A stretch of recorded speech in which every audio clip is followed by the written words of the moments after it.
On. Well, folks, the Fed meeting's over with. We'll discuss it. Pause, hawkish pause, whatever. Market's down 15 in the handles. We got a lot to discuss. Tech wreck? Is it just another buy the dip opportunity? We'll ask Craig Johnson at 8:35 from Piper Sandler. Folks, this is pre-market prep on a Thursday ahead of the quad wedge. Mitch, let's get it going.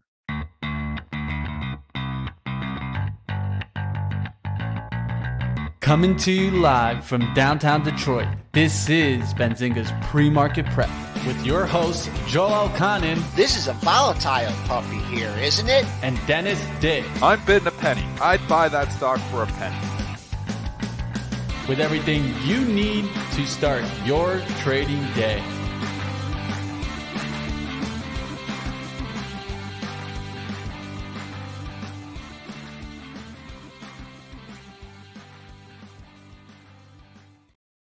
All right, folks, let's get things started with the September contract down 15 3/4 handles at 43.0275. The buck getting a bounce up 21 cents, 102.74. Bonds down a half a point, 126.5. Crude up 63, but a ways away from 70 at 69.08. Gold getting shellacked down 29.40 at 19.40. Silver in the red by 70 cents at 23.41. And Bitcoin taking a hit down 925 at 24,975. Triple D, I know you're a little bit tired, but I got a new segment I want to start today. What's the segment? Stump Triple D. Oh, you're going to be able to stump me today. I tell you. I'm running on about 2 brain cells. I got 2 hours of sleep last night. The boy woke up, had an asthma attack at 1 a.m, had to call the ambulance and the whole shebang. So man. treated him, got him breathing well. We just got back from the hospital here at 6:30 this morning. So it's been a night, we'll say that, but he's sleeping on the couch, so he's okay here now. He had an asthma attack like 2 years ago. It seems like every couple of years he gets these. So anyways, he's good now. Just been a long night. Okay, so I'll take it easy on you. Okay, Okay, take it easy on me. and I'll give you some hints if you don't get it right away. Okay. But you're the king of relationships and markets, right? Oh man, And I you're gonna try to stump me I here. think one of your keys has been able to identify when relationships change, right? Mm-hmm. And when they are no longer valid. Sure. And I came across something, doing a little bit of research, and I see a huge change in a relationship. I'll tell you when it happened. It happened in the middle of April and up to now. And this is something that we, for a long time, we said, when this goes up, this goes up. And I'll give you a hint. Okay. One of them is the triple Qs. That's the one going up. So what And you're did we telling me say? something else goes up when the Qs goes up? Well, we said that for a long time. We said that for a Well, long Bitcoin. time. Yeah. Yeah. And Have you- Bitcoin was following the QQQs for a long time there too. We said it was like a NASDAQ stock. And then it decoupled from that for a while when we had the regional banking crisis. And everybody was Yes. flight to Bitcoin. Banks are collapsing. This is the moment the Bitcoiners were waiting for. And that's when you saw Bitcoin go from 18 to 30. Obviously, regional banks now have stabilized. That's not good news for Bitcoin. So maybe Bitcoin goes back to trading like a NASDAQ stock again here. NASDAQ tech wreck here this morning. A lot of tech stocks down. Bitcoin getting hit here once again. This is going to go back to maybe just trading with the tech stocks. Well, here's a relationship. I mean, since April 14th, when Bitcoin futures topped out at 30,845, it's down 19%. And since April 14th, the triple Qs are up 14%. Yeah, so this relationship you're saying now is broken down completely. Right. Yeah. Right. So I think it's the regional bank stability that had the extra fluff in there. Okay. So I think why you obviously saw it decouple completely was back in March. We saw just Bitcoin rip higher. And that was all because of the regional bank. So now that we've got that regional bank stability, that's actually bad news for Bitcoin. So I think you have that money that was hiding in there, maybe moving back to banks. So maybe moving back to, out of that. So there's obviously, with any stock or any asset, balls are juggling in the air. So I do think it still trades with the NASDAQ to a certain extent. I believe that decoupling the last couple of months is purely due to the strength that we had in the regional banks. And then you can see clearly as KRE stabilized about a month ago, Bitcoin since that time has pretty much been straight down. So all that money that was hiding in Bitcoin because fearing bank collapse has come out. So and that's what you're seeing. Yeah. So I think it eventually goes back to just trading with the NASDAQ. Okay. All right. So perhaps we caught it a little bit late, but No, maybe you're catching it just at the right time, because now you can re-establish that relationship, as it is. So I think it's a good point though, Joel, because we've said for so long, it just moves with the NASDAQ, and you're pointing out clearly that wasn't the case over the course of the last couple of months. Yep. I do think it comes back to that though. So I do think that it's going to start trading again with tech stocks. I think, unless, the regional banking crisis worsens, because there's definitely a negative correlation between banking. So Bitcoin and KRE will say that's even a stronger relationship now, the negative correlation between Bitcoin and the KRE. So I think still you've got to watch that as KRE strengthens, if it can ever get over 45, which it has not. And I think this brings us into another conversation here. Going over to the banks. They've had a pretty good rally. The regional banks have rallied. Are we out of the woods? That's hard to say. I will say from a technical perspective, KRE looks like it's failing at the 45, Joel. It sure does. Doesn't it? Look at this. Yeah. 45. Look at all the highs in March, in April, the collapse in May. The IWM has bounced significantly because the KRE has stabilized and started going higher. If the KRE fails at 45 and starts to break down again, that's not good for the value trade. So we've got to keep an eye on that. Is this a turning point? I don't know, but I don't like that candle from yesterday. I don't like that, it started showing weakness here. I don't like that. It doesn't want to get up over that 45. We need it to get over that 45 for the IWM rally to have legs. Tech may not need it, but the IWM definitely does. So if you're, and I am in the IWM, if you're a believer in the broad-based market rally, you need KRE above 45.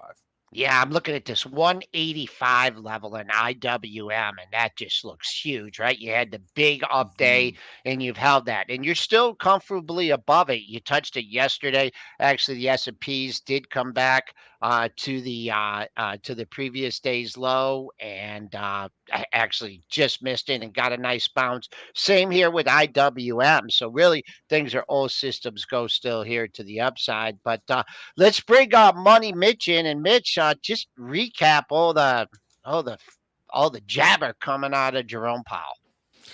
All right, let's get to the action. Let's get to some of those highlights. I thought this was the most important conversation here, and this was an actual quote. It said that it will be appropriate to cut rates at such time as inflation's coming down really significantly again. But we're talking a couple of years out. As Powell clearly says, as anyone can see, not a single person on the committee wrote down a rate cut this year, and nor do I think it's likely to be appropriate. And then, of course, you guys saw on the June dot plot that this is stating that there could be another 50 basis points in interest rate hikes during this cycle. So we don't know if this is going to come in the July 25th to 26th. Are they going to do 25 basis points then and continue it going? When will they do this 50 basis points that's clearly stated on the dot plot? We'll have to wait and see. Now there's a 61.5% chance for the Federal Reserve to hike rates by a quarter point on that next meeting. So the statement came off hawkish, but the commentary really from Powell came off dovish. S&Ps got hit significantly on the statement, and that was because they talked about a 50 raise, and nobody was thinking a 50 raise. They were thinking a quarter and done. Nobody was thinking they were going another quarter after that. So that's what shook the market up. But then Powell was so dovish in the call That's why the S&P has rallied back, and he's talking about inflation, they're getting ahead of it and talking about, factors involved. And, we know they cook the numbers. But, I mean, to Ragi's point yesterday, it doesn't matter if the numbers are BS or not. It's what they trade on. It's what the stocks will trade on. So you got to trade them on the BS numbers. They say inflation's coming in and they're cooking the books to make it happen. I mean, what are you going to do? So it's coming in, at least in the data. So, I mean, that's the good news. Is there another 50? Maybe. I think the market's calling the bluff, though. I think if you're in this stock because you think that they are cutting rates, I think you need to crawl back in your hole.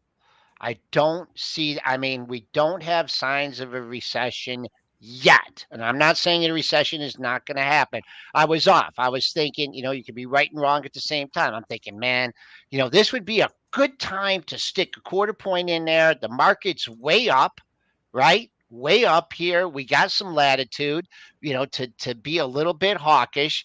And basically we went down and, with the half being thrown on the table. Yeah. I'm looking for, stability in rates. That's it. We're not going to 7% and we're not going to 3%. We could be between the 4 and 6% range until 2025. Of course, if we go into a steep recession, then they have, but they are not going to just on a dime pause. They showed no sign of pausing, right now. Is there any sign of a pause? But they're not saying they're done. They're not saying they're done. Exactly. I think there's the only way that they lower rates is if we go into a recession, which obviously isn't good for stocks. So, I mean, if you're banking, we're just going back down to this 1-2% soon, that means the economy is going to fall off a cliff. So I do think rates can stay elevated for a period of time here. And I think the economy surprisingly appears to be able to handle it. So, which that very much surprises me, but that's what we're seeing. The consumer is very resilient. We know we've talked about this before. The banks are getting around it. The car companies, just extend the amortizations out on your car loans. Banks extend the amortizations out on your homes, and all of a sudden you go from 25-year mortgage to 35-year mortgage. While rates can go up, the payments stay the same. You're just paying it off over a longer period of time. So banks have managed to get around it to continue to allow the consumer to spend like they are. And like you were saying, it's busy out there still too. There's no signs of an imminent recession here. And we'll go right to Lennar. What a great segue, Dennis, to Lennar. Well, and here's another comment. So we'll go to Lennar's earnings, but before they even say, there are so many people doing projects now that were put on hold when lumber prices escalated. So I have my shop. I'm building my shop. Why? Because lumber prices came back down. So I think that's driving the home builders right now is, they were doing okay through COVID, but, they obviously didn't do as well as they could have. But because lumber prices went so much, there was projects that were put on hold. Those projects are now coming back on the table. As much as we were talking about those surgeries, those, like people not You're doing reading my mind. The surgeries yesterday. Yep. Obviously, they're going to do what they have to do, but those surgeries that aren't as important, those were put on hold. Well, I think a lot of people put projects like doing different builds or building their home on hold. I think those have come back, and that's why Lennar's numbers were very good. Mitch, bring us into those numbers. Before I talked with my medical expert on the stocks, and I wanted to gauge her reaction, and she said that. She's basically buy the dip and everything, but she's like, these companies are still going to make money. That these elective surgeries, let's say you needed a hip replacement, didn't get it. These are things, even she mentioned even breast reductions are going to be covered. She says the hospitals are going to make out on it, and eventually the insurance companies are going to make out on it. So she was in the buy the dip mode on that. So I just wanted to, they did rebound off the lows, trading a little bit up today, but just wanted to add that before we go to the Lennar earnings. Lennar Corporation, a leading home builder, has exceeded expectations with an impressive Q2 adjusted earnings per share of $2.94, beating estimates, and the company also raising guidance here for home deliveries, indicating a strong housing market. This all makes sense, though. And when you think about it, and obviously I missed this trade because we were anticipating that, the consumer is going to get strapped. But if they're not getting strapped, and the other thing is supply, right? People aren't moving, especially in the States. In Canada, you don't see as much because we're not on these 30-year fixed mortgages. They don't have those products in Canada. They give you a 5-year fix, then you got to reset. So, I mean, nobody's moving if they got to get a new rate. If everybody's locked in at 3-4%, nobody wants to go up to 7%. So people aren't selling their homes. So that gives you that reduces supply that's out there. So then people need houses. So, they got to come from somewhere. So there's demand to go build houses. And if they're doing longer amortizations, that helps that. And lumber prices have come down. Some of the other input costs have gone up. Steel's not come down. I know I just had a couple steel beams for my shop. They weren't cheap. Labor has not come down much, but lumber has come down significantly. Like, I don't know, like in the States, but I know here, at peak COVID, we were paying $12 for a 2x4. It's back to $4 or $5. It's back to, pre-COVID pricing. So that's one thing that has come all the way back full circle is lumber, at least close to it anyway. Sheets of plywood, have come down significantly. It's all come down. I just did my lumber package on my shop. Trusses were significantly cheaper than what it would have been 2 years ago. So I do think there is that all driving that demand too. Does that mean we come and buy the home builders now? Are they priced, as good as it gets? I don't know. I've been so wrong on the home builders, I don't even want to make a call on them. 117. I'm just going to keep an eye on that. Made a new all-time high yesterday at 117.34. That was buffeted by two other highs at 117. We shot up over, man, these home builders always like overextend. 119.77. Maybe you'll get a look at that. But when a stock's making a new all-time high, it's very hard to identify resistance. But if I was long this stock in my portfolio, I would just want to make sure it stays above 117, closes above 117, and you get a breakout here. The last two times it came up to this area was back in late 21 and early 22, and we failed miserably. So 117, the number of the day in Lennar. If you want to know why stocks just took a little bit of a hit there, ECB just breaking. ECB does hike rates 0.025, up by 0.25%. So, I mean, this rate hike cycle is still going on across the board, except for in China where they cut rates last night. So different story over in China, but obviously here we just saw a little dip in the S&P, and that's because the ECB hiked rates a quarter point. All right, let's move over to Kroger's, as Kroger's, the leading grocery retailer, surpasses earnings expectations with Q1 EPS of $1.51, beating the estimates. However, sales fell slightly short of its projection of $45.16 billion.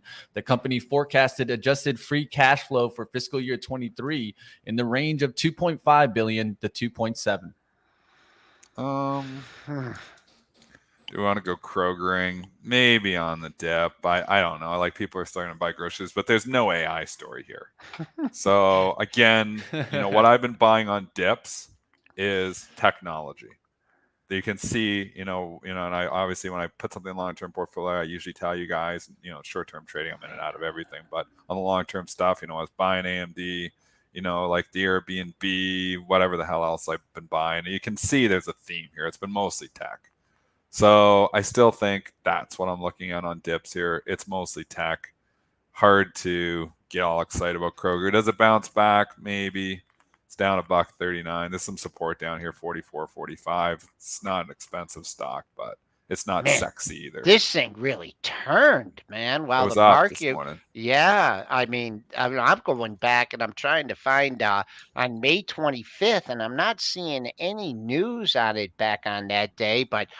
Man, oh man, it looks like a whale just came out of this one. I don't know if the Warren decided to hit the exit button, but man, I haven't seen Kroger have 1, 2, 3, 4, 5 days like that in a long time. We're trading on the pre-market lows. Dennis mentioned the major support down at the 44.50 area.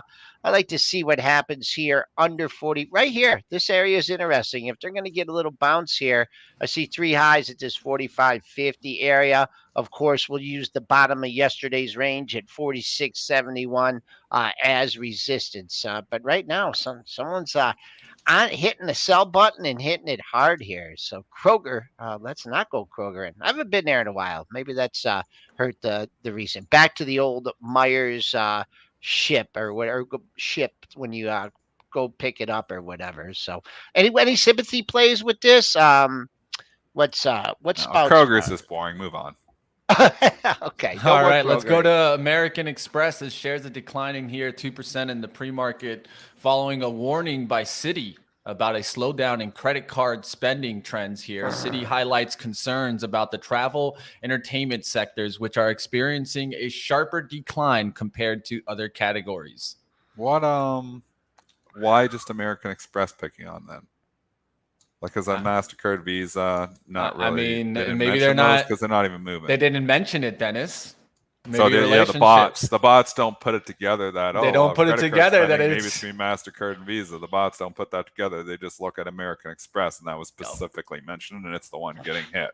How stupid of a market this is. Totally algorithmic driven. Down 3, American Express. All depends on what you think. It's been a hell of a run here, though. 150 Yeah, to I can't step in 175. here. Like, Yeah. let's talk a 50% retracement of the recent move. We know how we taught it yesterday. Support Exactly. resistance trends 50%. We just came from 150, went up 25 points. So $12 down is like 162. So your buy area on this is 160 to 162. I'm not buying the pullback here.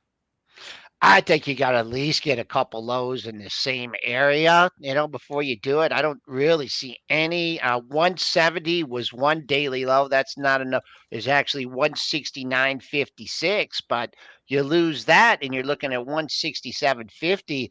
The better setup, and I tell you, if I would have been at Triple D, saw this news, I would have hit if you got a chance to hit Visa going through no, it's right there. You have 3. This is big level, 222.50. Man, oh man, it takes out that 222.50. That's only $1 down. What's the market in that one, Dennis? Is it pretty wide? No, it's tight. 22. You can get this bid 222.60 on Visa right now. Tell you right now, I'm itching for a short in MasterCard looking at this setup. Because you can see the resistance there. It's got a buy imbalance this morning. I don't have the note in front of me, so I don't know if other things were mentioned in here. You always get spooked when they start mentioning sectors because maybe they mention it somewhere else. It's interesting that MasterCard and Visa are both unresponsive to this, though. Yeah. I still think the firm news wasn't great for Visa or MasterCard either. So I sold my MasterCard. I had it from $16. I sold it like $350 last year because the valuation was just getting high. I mean, it's still up here. Hasn't went down at all. Didn't really even go down during, the recent sell-off. It's near the highs. These are unbelievably well-run companies. MasterCard and Visa much different than American Express, just in the whole setup of how they are. And they're just, processors. They're just transaction process is what they do. And they're just collecting. They don't take a lot of risk. So they're different setups there. But this MasterCard, just look at that chart on the bottom right. We're $50. Now we're $374. I mean, it's just richly valued. Yep, hanging in there.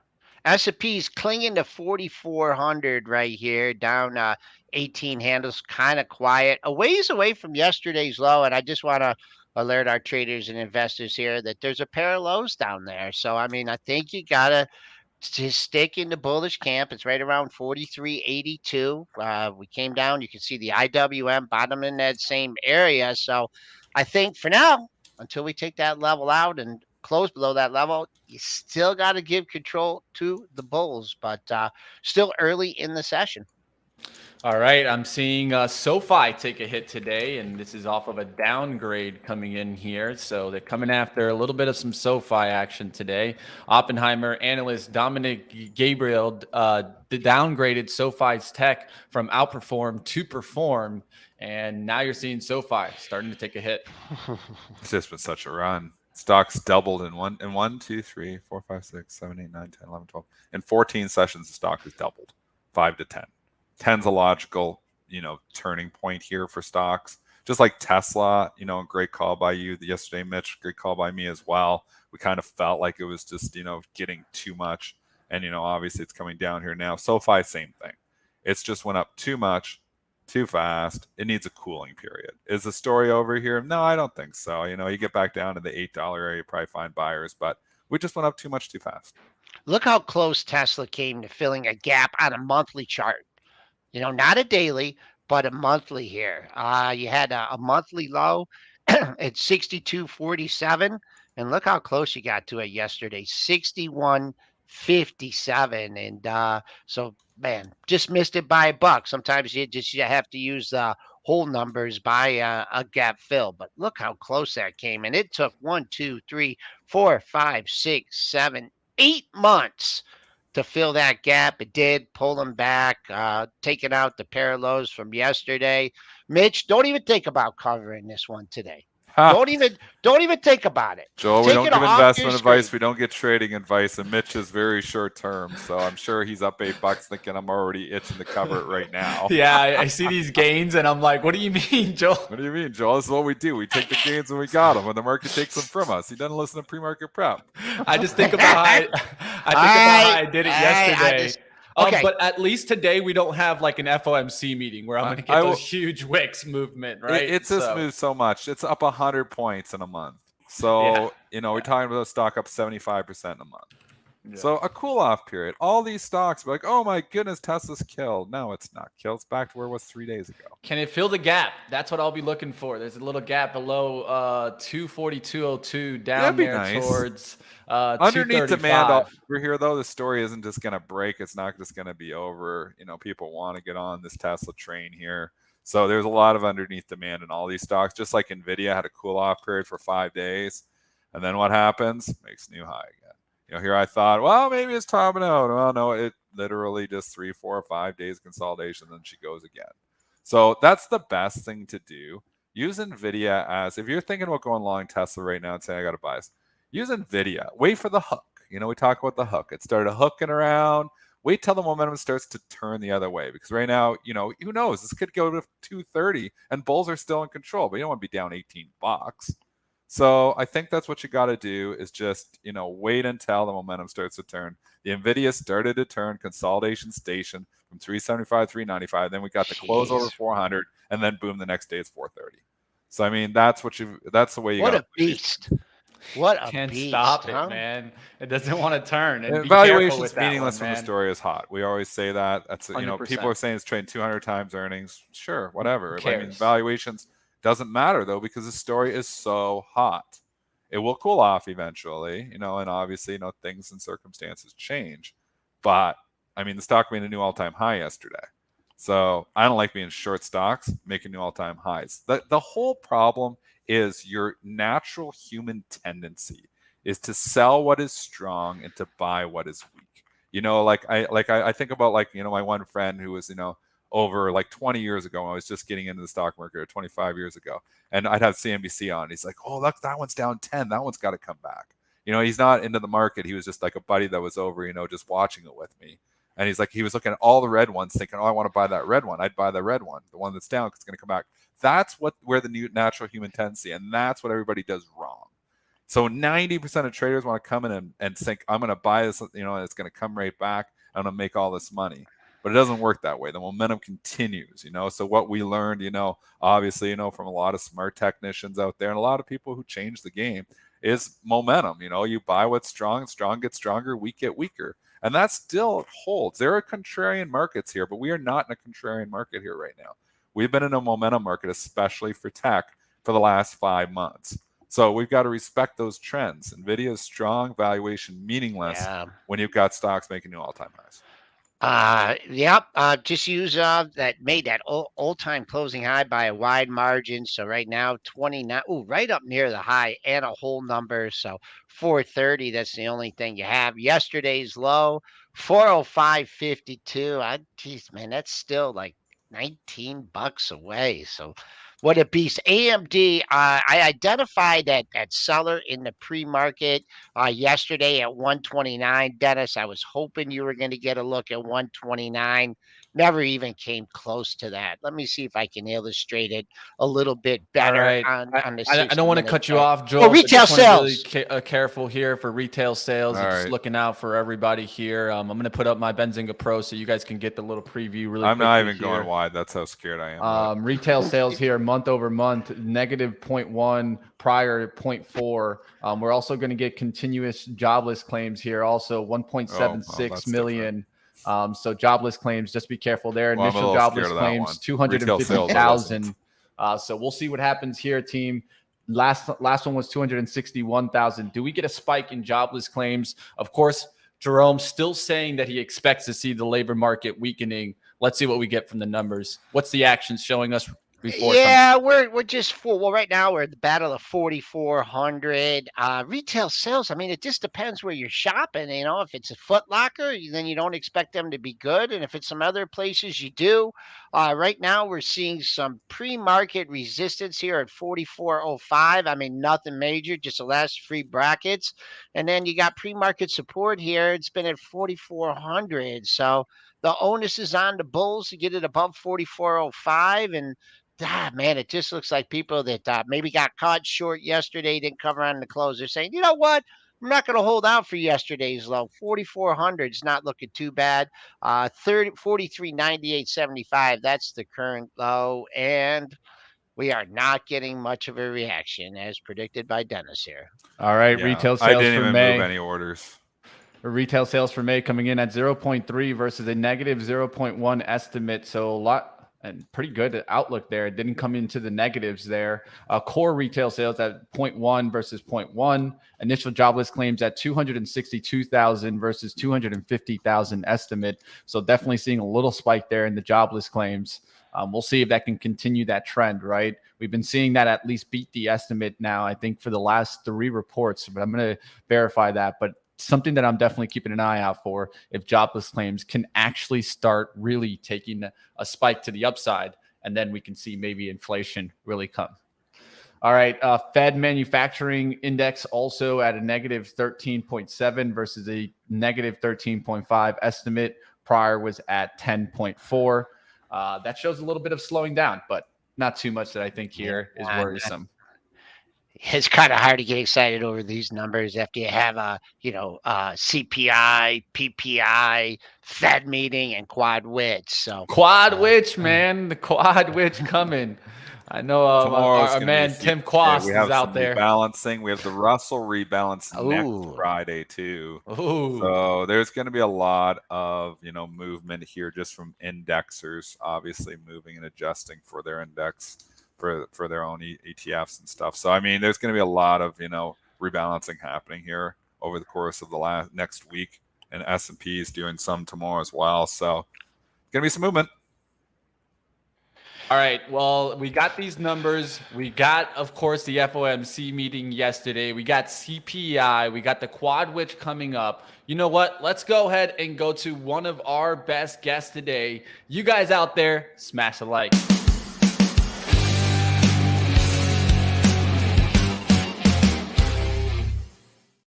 All right, Mr. Craig Johnson, Managing Director over at Piper Sandler. What a perfect time. Head of technical research. We're at a key technical level. I cannot remember where your year-end price target was. Was it right around 4,400 or was it a little bit higher? No, we established a price objective of 46.25. We did that back in November of last year. And we're now tracking. We're tracking to achieve that number by year end. It's not going to be achieved in a linear fashion. That wouldn't be good for trading, of course. But we will get there, I think. And there's still a lot of negativity out there at this point in time among investors. It's crazy that, I mean, people, I guess, are just looking and saying the interest rates have to hit. And I was in this camp 3 months ago and saying, well, we got the pullback. We got the big rally in January, which I kind of thought, was oversold, and we get the tech rally, and then we start selling off. But it took me a long time to turn me into the bull camp here too. What turned me about 3 weeks ago was when the IWM and we had a lot of the value names starting to show life, because all of a sudden, I was just like, well, okay, we were, and people say it wasn't 5 stocks. Well, it was for a long time. And then you had other tech stocks picking it up. And then now you seem to have everything picking it up. So it's definitely not 5 stocks anymore. So what, does this bull market continue here? 2, what could possibly derail it, Craig? Well, let's dive into your comment there about market breadth, because market breadth has been a conversation that I've been having with people on a regular basis. It's not only you, but all the institutions are asking the same question. And one of the observations that I would make is in all of the work that we do, and again, we're looking at every single stock above a 25 million market cap and a $2 price, I would make the observation that we are at the second highest numbers in terms of our industry groups that are making 26-week new highs right now for the year. Okay. Over the last 12 months. So that is starting to improve. If I take some very, very simple tools to help us identify trending stocks and trending industry groups and things like that, I will tell you that on an individual stock basis, almost half of all of those stocks that we track are now in some form of an uptrend. So, Dennis, to your point, the breadth of the market is improving below the surface, but a lot of investors just focus on, well, like my mom, the Dow, and then they dive a little bit deeper into the S&P 500 and probably don't get down into the Russell. But as you dive into all these pieces, it's starting to improve. And take it even one step further, Dennis, and look at how many groups are back above a simple 40-week moving average or 200-day moving average. Put a 10-week filter on that, and you're starting to move in the right direction, and breadth is improving. I think going forward from here to year end, if I had to sort of lay it all out, make a prediction for everybody here today, I think your small cap growth is probably going to be a key area in this market going forward from here to year end. And again, that's not a consensus view by any means. When you have stocks hit like $1 trillion market cap over the history with NVIDIA, which has just been an absolute beast, what have your observations? I mean, to me, it means absolutely nothing. I mean, if something's in momentum, if it's in play, if it's got the news, I mean, just from observing stocks over the years, we've had Apple hit the $1 trillion market cap. Does it really mean anything? Well, the actual number does not mean anything, but what is more significant about the move you've seen in NVIDIA is, and I'm consistently hearing this from a lot of institutions, like they can't own any more NVIDIA. Like they have limits. Choking on it. They have position sizes that they cannot own any more of this. It's become such a large position in their portfolio. So you're seeing a lot more covered call writing happening. You're starting to see some of those things. So I would not be surprised with some of these $1 trillion market cap companies that they're at maximum positions. So what that ultimately means is that you're going to get covered call writing, some position taking, some trimming of those positions. And then the money has to be fully invested for those institutional investors. So that's going to further be the mechanism to broaden out this market. All right. Now, of course, you've been on here before, giving a year-end outlook that I think most might have not agreed with. And I wanted to know your update now. Where do you see the markets going, Craig? Well, we talked about originally the Dr. Seuss, the hop, the drop, and the pop. And we did sort of modify that viewpoint to be more of a hop, a drop / chop, because I don't think you're going to get as deep of a pullback in sort of that drop phase. So if I can throw my screen on, if that's okay. I would love to see it. Okay, so under present. Yep, you'll see entire screen. There you go. Another leg lower here in the S&P. I like Joel. Watch your bids, watch your bids, my man. Always looking out for us. Let's see, entire screen right here. Here we go. All right, so I think you can now see my screen. Yep, getting you up, Craig. Perfect. All right.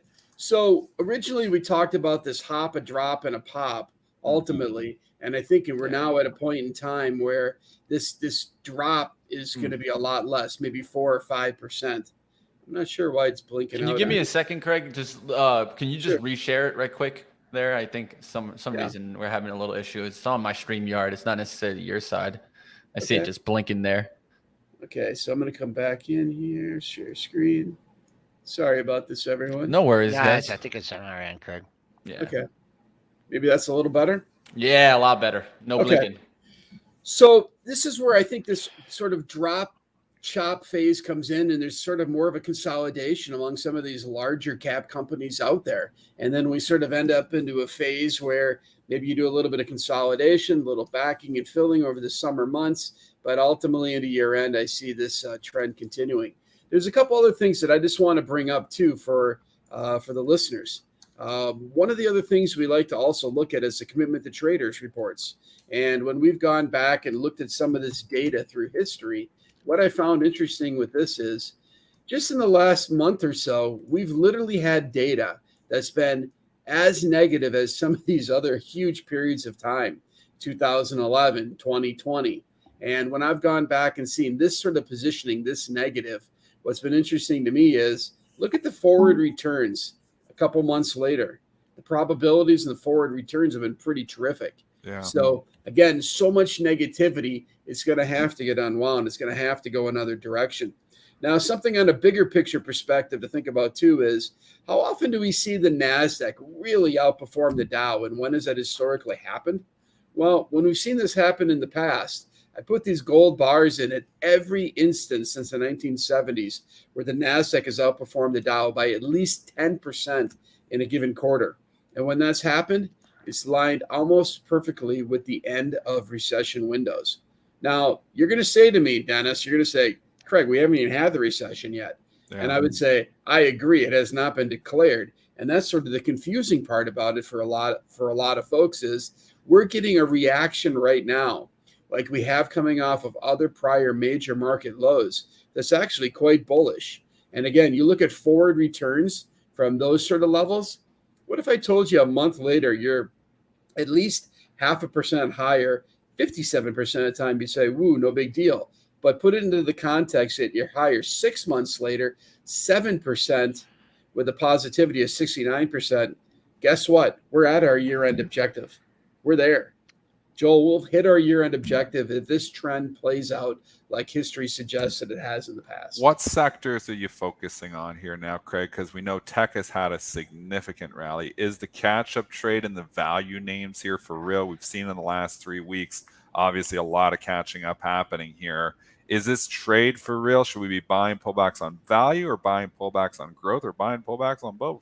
I'd be buying the pullbacks on the growth is what I'd be buying. And at a sector level, industrials, healthcare, technology, they're showing the best relative strength in our work. We are underweight energy, utilities, and consumer staples, where you're going to find more of those defensive type names. But here's one of the charts that I called out, a couple charts that I called out in our weekly on Monday. Take a look at large cap versus small cap. Small cap is clearly starting to play catch up. There's no question about it. So for traders coming down cap, you're probably going to get some bigger opportunities. And then your question of growth versus value, simple ratio chart tells you that there is no change in growth. And that's why I said earlier here on the show that I think from here to year end, small cap growth is probably going to be the one of the better places to be focusing on at this from here to year end. Craig, when when the market has the rally that it has, January, nice rally, February giving it back. We know what's happened since then. The trend has been established. So what we're having a little bit of a pullback here. If you think that the pullback is substantial here from that high that we made yesterday, then by all means, go ahead, try and buy the dip today. But just looking at your technicals and what you're looking in the market, where would be if you want to be a little bit patient, today, quad witch tomorrow. Do you have an area of support, like maybe some former resistance that will act as old support? So let's say you missed a run up, you're not selling, you want to buy more. Where would you look to? And we'll just go to the S&P here for a logical retracement or potential support area. I guess what I'd be looking for ultimately here on this particular chart, and I think it'd probably be easier to bring it up on Bloomberg. So if you give me 1 second. Sure. No worries. Just let me know when you're ready, Craig. Yep. But as I look at this, what I would say is I am hearing from institutions like, hey, we've really missed it this year. We've been too bearish and looking for some sort of recession, looking for some sort of correction, in the marketplace. And that really hasn't been playing out that way. Now, coming back to the chart of the S&P 500, if you're looking for any sort of pullback or setback or an opportunity to be, buying the dip, you got some support that's going to come in around this sort of 4290-ish level. You've got this kind of whole zone of consolidation. You've got a rising 20-day moving average coming into play right here. That's at about 42.38. So we could see these little pullbacks in this range. It's not going to change anything. Your momentum is still very, very strong, as you can see here in the bottom of the chart. Some would say it's a little bit ahead of itself. Yeah, maybe, but just because you're overbought does not mean that you're done. And sometimes you can stay in these sort of overbought conditions for a little bit, but look for a little bit of consolidation back into this range. I think it's fine. Putting it into the bigger picture, Dennis, look at this long-term uptrend. You would have to come all the way down to 4,000 and change to change the uptrend that this market is in.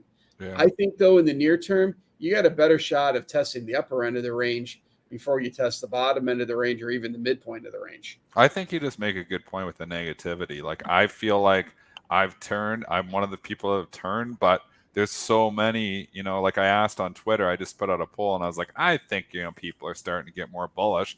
Man, the bears just attacked me. There is actually still a lot of bears out there. Well, let me put it this way. I did a great presentation yesterday to some more seasoned investors, older individuals. And what I'm surprised and what I'm noticing is that older investors that have been around, seen things over the years, they're a lot more bullish. If I'm talking to younger investors, maybe freshly out of school or a handful of years into the business, what I'm noticing is that they're a lot more bearish. So again, I think that historical perspective and maybe a little bit of gray hair here and there certainly provides a little bit more, rationale perspective to the market that seems to be missing with some of the newer investors in the business. What about the financials? They perked up a little bit. It's funny. We have this we have a banking crisis. The world is going under. Your money's not safe. Run on the banks. Boom, blast off the all-time high, or not all-time highs, but you get a nice move. Do you think, and we've been looking at the bounce and the KRE and some of these other financials here, does the market necessarily need the financials? Just hold steady? What's your take on those? Yeah, I mean, a couple things there. Number one, the path of least resistance for this market is clearly higher. Because what else are we going to throw at this thing? I mean, we got a war in Ukraine. Yeah. You had this bank crisis, this mini bank crisis that showed up, which, to be clear to everybody, was not credit related. It was liquidity created by the Fed, and the Fed addressed it. And that issue seems to now be a back burner issue, not a front burner issue. We've had the fastest pace of rate increases that we've seen forever from the Fed. So we got all those issues thrown at the market. What else are we going to throw at it for this market to go down? It's not happening. It's sort of like the beach ball getting shoved below the water line of the pool, coming back up at you, and that's where the market's going. Now, to your question, Joel, to whether we need to have the financials working, I think the answer is, at this point in time, if they just go sideways, I think we're okay. Do I think we're going to get a catch-up trade in these KRE and these others? I think, yes, we will, but I think it's going to take a little bit longer before that ultimately plays out. I think we got to get through the next earnings season, hear the guidance from these companies, and then I think they can start to react. But if you're a patient investor, maybe not a trader down here, nibbling at some of these things, I think makes some sense. Now, one other thing, if I can jump to here, that we've been talking about with clients has been simplistically this chart right here. Lots of discussion about after the last rate hike and before you get to the first cut. Okay. If I go through and we look at this, Powell's commentary is spot on. It takes about 8.2 months, sort of on average, when you have your last hike to your first cut. The median was 6 months. But if you look at these forward results, when you do see the Fed sort of have their last hike, what if I told you that you were 12.93% higher before you got your first cut? Like, to your point, Dennis, you're bullish. The trend is up. And all these numbers and through history, going back and looking at these things, definitely align with that perspective from a Fed window perspective. Craig Johnson, CFA, CMT, Managing Director, Chief Market Technician over at one of our favorite firms on Wall Street, Piper Sandler, joining us here on Pre-Market Prep. Great commentary, Craig. We'll be dialing you up again real soon. Thank you. Thanks, Craig.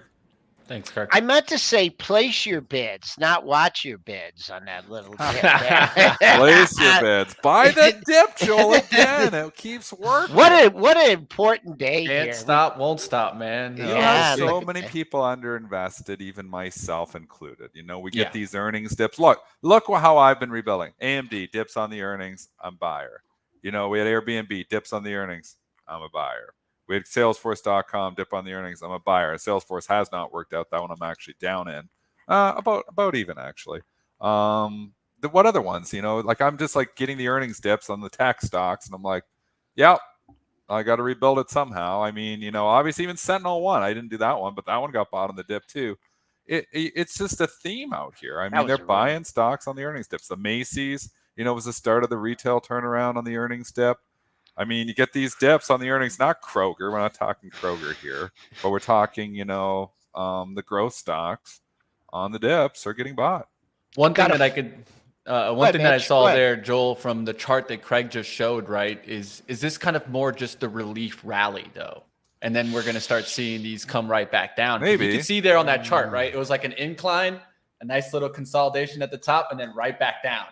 So that's where I'd be concerned about stocks that aren't really the best of breed, right? That's where I would focus in more, like Dennis is saying, in AMD versus, let's say, an unknown semiconductor name, right? Yeah. And I think that this is where we need to go ahead and try to understand that names like, let's say, C3AI can turn around way faster than, let's say, a Microsoft or a Google. And so I want to stick with best of breed on pullback opportunities versus going for every kind of pullback opportunity. Great level in Sentinel-1 for you S traders here. After we matched the all-time low on a couple days after earnings, you got a pair of highs exactly matching at 16.18, and then another high at 16.09. We're down 33 cents. So to me, that looks like someone was just looking at the big standard deviation move down. They're saying, I'm loading the boat and I'm out at 16. I don't care if this goes to 18, 19, 20, or 21. That's a big level there, folks.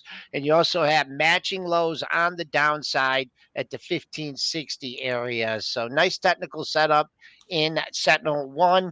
Also, if anybody, I had Taz Kujaji on Pre-Market Prep Plus yesterday, and he gave some excellent commentary on Palo Alto Networks, CrowdStrike, and yes, Sentinel-1. So you guys could go over to premarketprep.com YouTube page and listen to that very informative interview. Nice bounce in the S&Ps.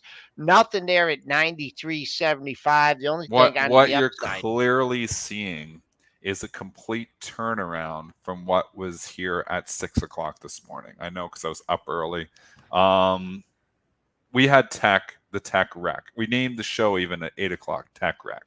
What you're seeing clearly happening here right now in the last hour is buy the dip mentality coming into tech stocks. Netflix, it was green, but it's gone green further. But we've seen Google bounce back. We're seeing Amazon start to bounce back. Microsoft and Apple are almost green. They were way down this morning. We are clearly seeing buyers come into tech here. And actually, the IWM has weakened relative. At one point in time, we were on the show, IWM was only down 0.2%. Qs were down like 0.6%. That's completely turned around now. Qs down 0.45. IWM down 0.51. So we are seeing, again, the same story where tech gets the dip and people are backing up the truck to buy these stocks, regardless of valuation. All right. TradeZero. Let's go, Mitch. Let's do it.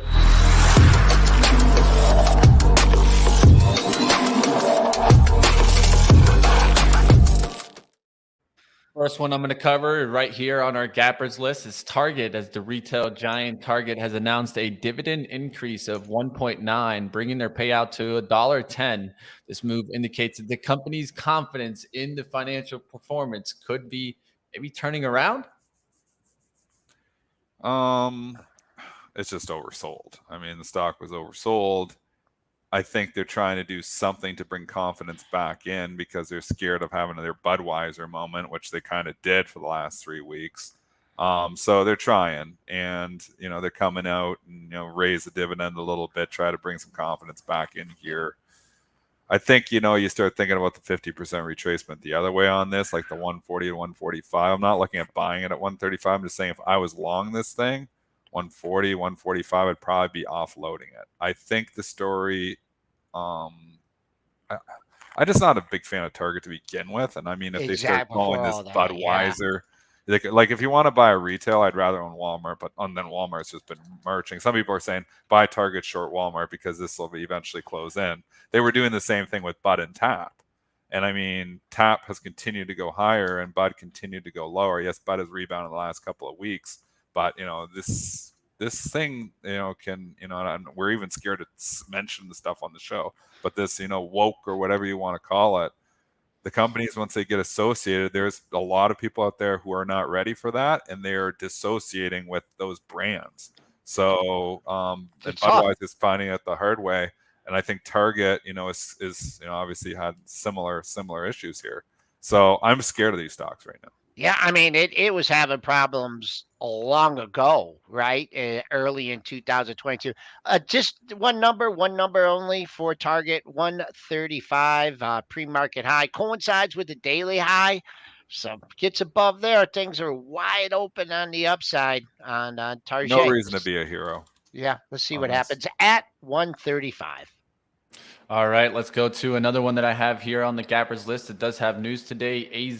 Not AZN, AZO, getting a little bit distracted there. AutoZone, well-known auto parts retailer, has authorized an additional $2 billion in stock repurchase. Can this maybe save the downturn? Dennis, I'll let you go. I have a position and I can't talk it. Okay. I was kicking it to you, Joe. Oh, okay. I had that feeling. And there's a lot of other stocks to talk about too. So yeah, we can get through this. I have nothing. It's a $2,400 stock. I can't. I don't get no edge. I'm rarely in this, but I'm in it. Yeah, it's just really hard. I'm worse on $2,500 stocks than I am on dollar stocks. So I got out of my Domino's Pizza. DPZ is right at the top of the list here. Yeah, I bought it last night on the upgrade. I actually did pretty good on this one. I just sold it around I sold in the 312, so it's still continuing. It's in the 313s here now too, but I feel like we're down in the day 2.33%. I feel like it's fully valued from this upgrade here. Who's upgrading it? I think it was Stifel upgrade. Stiefel. Yeah, Stiefel upgrading Domino's Pizza to a buy and raising the price. I feel like to up 7 is pretty fully. That's a big move for Domino's. 350 is a big price target there. Yeah, but it's a big move. So last night it was trading 308, 309, and I was like, wow, it's worth more than that. And so I got rewarded for that, obviously, and picked up a few points here. I think it's up 7. I feel like if you're buying it here now, it's fully valued for that upgrade. People ask me, what's an upgrade worth? What's a downgrade worth? Depends what it's trending. Is a contrarian call, momentum call? This Domino's Pizza, I feel like it's worth $6, $7, $8. So I think it's kind of valued where it should be this morning. 315. I mean, if you're looking for more, if you could take out the pre-market high, you don't have a daily high until 315.84. That was your May 22nd high, and I also see another high in that area. So if you're looking for a little bit more in this high price stock, there's a potential target for you. All right, let's go to the down filter, see what we're seeing there. If anything stands out, I do see Broadcom pulling back a little bit here. That's in the red there. What do you think about this? That's just been such a run too. So, and again, underneath demand here, we talked about this one was back at 805 and got it absolutely correct, saying it's sleepy. It was hooking. It was looking like it was going to go. It did go. It's went up 8-9% since we talked bullish about it 4 days ago. It's still valuation, still cheap. There's underneath demand. You get anywhere near that 855, 860 area, buyers all over the place. Pair of lows right in that area. It's a dip I would buy. Not maybe necessarily down 13, but if it got a little bit lower than this, it's a dip I would be looking to buy.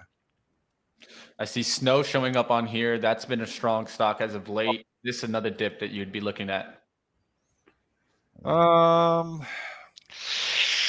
There's no valuation support here is the problem with Snowflake. Like an AVGO, I was like, I can get behind it 18, 19 times. Mm-hmm. What's Snowflake's fee? Like 50? What is it? Just curiously. I'll take a peek right quick. Yeah, we'll go look. Trusty Benzinga Pro. You can bring these up and look at these so we can show, bring up your Pro, Mitch, and show how we find this information quickly. I just have to switch screens there for a second, so give me a second there, team. It's fine. But I see, I don't know if we got it right. We have a forward outlook. I mean, I don't know if this is right, but it says 322. Well, it's just I was showing like, you. I don't think it's that one. Well, I know, you might be right, actually, because they just don't print a lot of money here. So what did they make on the last quarter? 2-3 cents? I'm trying to go grab their last earnings as well. Yeah, calendar. Let's go to the earnings. Hard to find support in this one. Yeah, wait. It's had a hell of a run too here. I know. It's not my style. The stock is just not my style. To pay 300 times. Yeah, 180 to 107 is a close. It's been playing catch up to Pan W, right? I mean, let's just be honest. That's been the move. That's been the best of breed. We'll see if that does turn around. That does have two highs around the same area. I see 239.63. What do you see there, Joel? Anything on Palo Alto for? Palo Alto? Yeah, man. I mean, best of breed there. If you're long it, congratulations. If you're short it, I don't know what to tell you. We'll just keep an eye on that closing price at 38.56. Plus your 240. 239.63 was yesterday's low. Just looking at, I'm gonna scoot here in a second. Yeah. I'm just looking. The S&Ps did get a nice bounce here. We're almost mid-range on the session, which is a good thing. At 0650, we'll see what happens there. And then we got the all-important double close up top at the high close of the move at 1850 and 1675, and then the final programming note. At 3:30 today on the closing print. Have you guys been following Jeremy Newsom at all? Where in the world is Jeremy Newsom? That could be a game. You're right. Exactly. So what's he doing now? He rented a EV or not EV, a mobile home, and he's driving across the country with his kids and his wife, and he's visiting different traders. And I said, I just don't know how you convinced the wife to do that, but that's what I want to know more of. So from wherever he's at, whatever electrical hookup he's going to have at 3:30, he'll probably come on between 3:30 and 3:40. Where in the world is Jeremy Newsom? So tune in at 3:30 today. I've been saying it. We need to go on tour, baby. Pre-market prep. Coming soon. We got to get Dennis out of the country. Dennis, I have not left Canada in 3 years. It's becoming a complex. I don't think they allow him out yet. All right. Good day, everyone. Back with you. I got to go too. I'm dead tired. So no worries. Have a good one, Dennis. Feel better. I'm going to trade the open and probably. I think we all definitely wish Spencer a better day. He's doing well. Definitely. Okay. All right. Have a good one, Dennis. I'll let you get out of here, my friend. I'm going to wrap it up with you guys. Like always, we'll get you guys over to live trading action. We'll see what happens today, of course. I got some swing trades on. We'll see if I take the money and run in Tesla. A little part of me leaning a little bit towards at least taking some profits towards the open and then maybe letting the rest of the position work. We'll see what happens.